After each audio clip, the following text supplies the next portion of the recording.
Mr. Chairman, I have a point of order under HRES 660. Gentlewoman will state her point of order. Mr. Chairman, will you be prohibiting witnesses from answering members' questions as you have in the closed-door depositions? As the gentlewoman should know if she was present for the deposition. Which I was, Mr. For Chairman. some of them, yes. Correct. The only times I prevented witnesses from answering questions, along with their counsel, was when it was apparent that members were seeking to out the whistleblower. We will do everything necessary to protect the whistleblower's identity, and I'm disturbed to hear members of the committee who have in the past voiced strong support for whistleblower protections seek to undermine those protections by outing the whistleblower.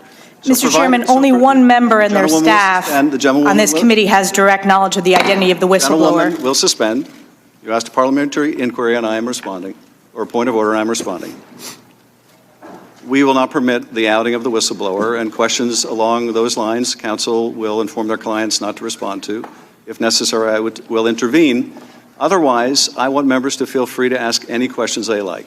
Mr. Chairman, I'd like to make a motion, Mr. Chairman. I'm sorry. This is an opportunity for members and get all to ask the rest any questions they like. The gentleman is not recognized. Mr. Conaway, Mr. Chairman. I'm responding to the gentlewoman's point of order. Otherwise, members will have every opportunity to ask any questions they like.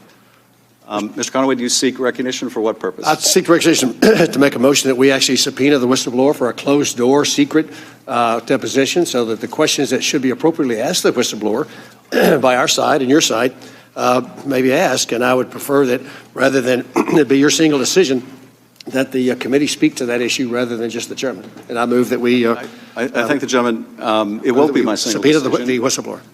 It won't be my single decision.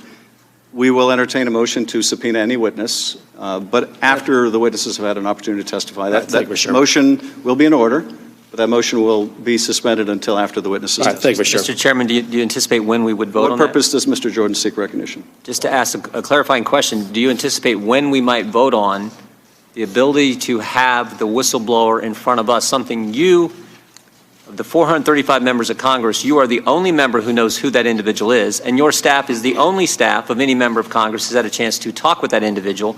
We would like that opportunity. When might that happen in this proceeding today?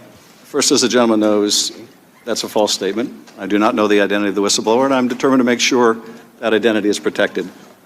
But as I said to Mr. Conaway, you will have an opportunity after the witnesses testify to make a motion to subpoena any witness and compel a vote.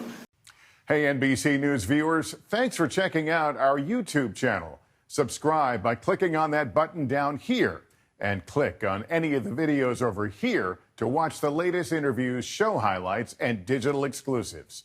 Thanks for watching.